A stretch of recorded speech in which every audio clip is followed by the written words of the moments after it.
Энэ хэсэг болохоор нийгмийн эрүүл мэндийн төвийн газар байсан. Энэ болохоор эрүүл мэндийн газар. Цаашдаа энд бол нийгмийн эрүүл мэндийн төв баригдах гэсэн газрыг шинэ амлалтаар одоо орж байгаатай холбоотой энэ хэсгийг одоо чөлөөлж ийм зогсоол хийсэн байна. Тийм. Тэгээ яг хуу сая бол одоо 9 сард манай амлалтаар бол нээлттэй хийсэн. Ер нь улсын төсвийн хөрөнгө оруулалтаа 9.5 тэрбум төгрөгөөр ингээд улсын төсвийн хөрөнгө оруулалтаа хийгдээд аймаг орон нутаг бол үндсэндээ бараг тэрбум төгрөгөөр бас хийсэн. Хөрөнгө оруулалт хийсэн.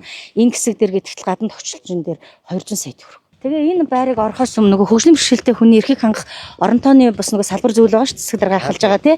Тэр одоо комиссоос манай хөгжлийн бэрхшээлтэй ирдэг төлөөлж байдаг 2-3 гишүүн ирж энэ дахиж бас үнэлгээ хийж нэлээд зөвлөмж өгж бид нар бас тэр зөвлөмжийн тодорхой хэмжээгээр бас хэрэгжүүлсэн. Үлдсэн бас ажлууд ч байгаа одоо дахиад сайжруулахаар ажиллаж байна. Тий.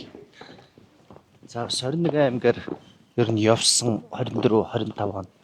Гэхдээ яг энэ имлэгтэй үл танилцаагүй. Тэгээд одоо тийм орж танилцээ.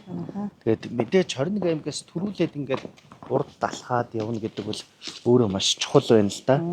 Тийм. Тэгээд одоо клиникээс илүү амбулаторт үйлчлэгээ авчих юм бол клиникт хэвтэж сая бас шинэ эрүүл мэндийн сайд бол зөндөл алдаа гарж ийн гэж ярьсан шүү дээ тий.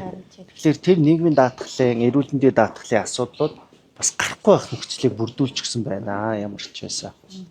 За манай амбалтаар сая 9 сарын 1-нд ашиглалтанд орсон шинэ амбалтаар байгаа. Тэгээ ерөнхийдөө бол одоо манайх 88 өрөөтэй 3 давхар зорийн давхарга 4 давхар байлаа байгаа. Тэгээд шинээр ашиглалтанд ороод манайх энэ эдгээр шинээр хийсэн байгаа. Ерөнхийдөө нэг хөгжлийн бэрхшээлтэй зориулсан тусгай багаж хэрэгслийг таяг байгаа бас төвд байгаа. За маш багхгүй ч болно. Энийг бас амбулаторыг ашиглалтанд ороход энэ тэрбэнцэр энтрийг одоо нөгөө тэрбэнцэр одоо нөгөө төрөмс байгууллага компаниуд байгаа шүү дээ. Тэд нэр бас хамтарч ажилласан. Даралт үүсдэг одоо өөрөө автомат дагадаг аппарат энэ давхарт 2 тэгээд давхар болгонд байлгаж өгсөн багт. Сувилагчийн нөгөө постыг ингээд нөгөө коридорт гаргасан гэдэг хэсэг чинь энд байгаа. Манайх ерөөдөө ингэсэн. Одоо жишг амбалтын хүрээнд одоо дотрын үйлчлэгүүдийг нэг дор зохицоор нүзүүдийгээд энэ дотрын бүх одоо кабинетууд зүрх судас, дотоод шүүрэл, уушиг, ахмад настан гэдэг бүх кабинет нэг доор нь байрлуулад нөгөө сувилагч нар нь эмчтэйгээс суудаг ш. Энэ техникэн дээр суугаад эндээсээ бүх юмаа зохицуулдаг, үйлчилдэг. Тий, тэрэгцээр орох юм бүрэн боломжтой. Тий. Тэгээ энэ дээр бүх нөгөө одоо давхруудын байр системүүдийг энэ дээр давхар болгонд ингээд лефтэнд хийгээд өгсөн. Хүмүүс энд оронгуудаас эндээсээ хаана хин байд юм хараа авчих боломжтой. Манайх амбалтаар ерөөхдөө яг амбалтаар нь болохоор 50 хүнтэй, манай нэгдсэн хэмжээнд жил 370-80 хүнтэй ажилттай. Болсон хүчний бол хангалттай. Эмчтэр бол хангалттай. Одоо ч нөгөө бас нөгөө эрүүл мэндийн яамнаас ч нөгөө төсөв санхүүтэй холбоотой бас оронтойгоо бас цомгох гэсэн юм ирээд байгаа.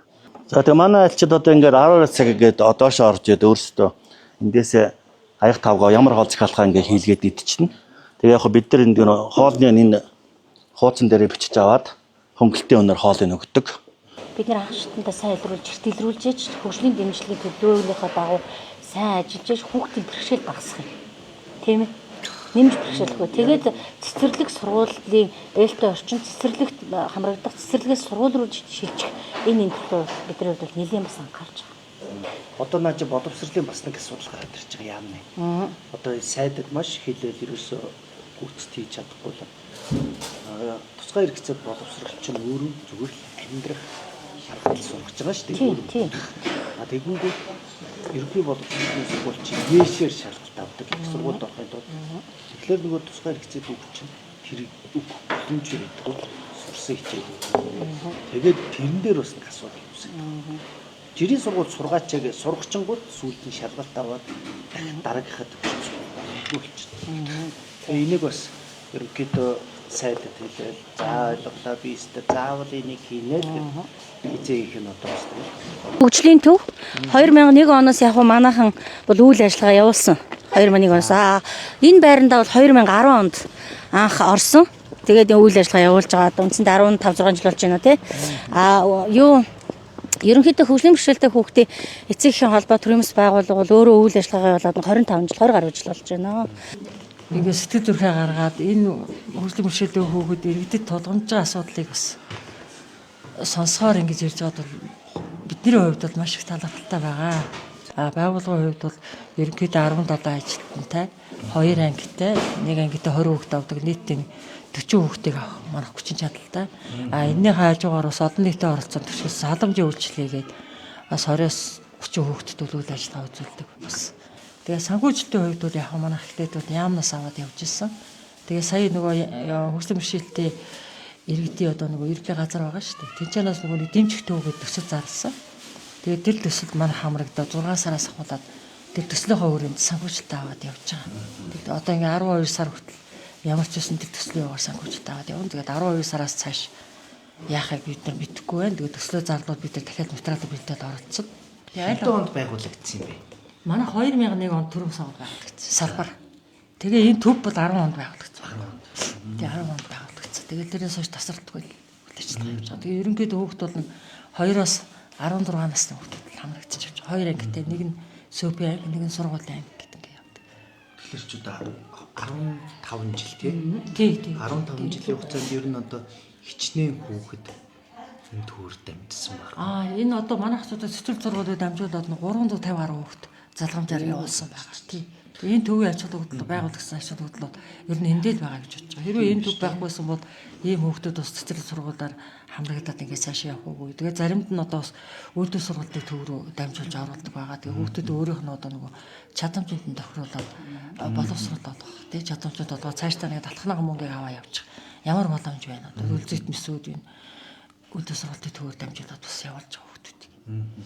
Ийм л зүгээс ер нь тэгэл хөгжлийн бэрхшээлтэй хүний хамгийн гол юм чинь амьдрах чадварт сургах тийм. Эсвэл тийм амьдрах чадварт сургах.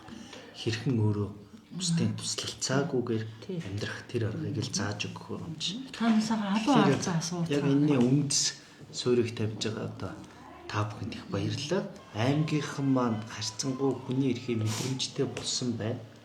Сая үл яг засаг дарга иргэдийн урлагийн дарга гарахтай намайг түрээд гарсан шүү дээ. Тэгэл ерөөсөө хүртээмжийн асуудал тий. За эндээ шаттай байна. Энийг ингэж болохгүй юм байна. За лефт яг уу энэ зайд хийж болох учраас тэрэн дээр зөвлөгөө өгөөл явж байгаа тий. Тэгээ хоёр давхар юм бүр цаашдаа ер нь хэдэн давхар болох боломж байж магадгүй гэж бодож байгаа. Яг бол орон сууц моцтой давхар шийдмэр ч юм уу гэж би бол хэрэглээтэй олон бодлуудыг өөрөө бодож байгаа. Тэгээд тэн дээр харин миний нас үцэд бас хийж чадахгүй гэдэг асуудал таа. Мөрөөдөл их байгаа шүү. Одоо хэдэн? Одоо яг манайх бол төслийн хэмжээнд 30 хүүхдээ явж байгаа. Угаасаа бид нар 20 хүүхдээ төслөсөн. 20 хүүхдээр гэрээ ирсэн. Тэр хүмүүстэй ерөнхий газар тэгээд манайх хийгээд тийм хөгжлөнүүд ингэ сайхан нэвтрээд байх юм бол бид бол боломжоор олон ахуулаад тий ахуулаад олон байгаа тий.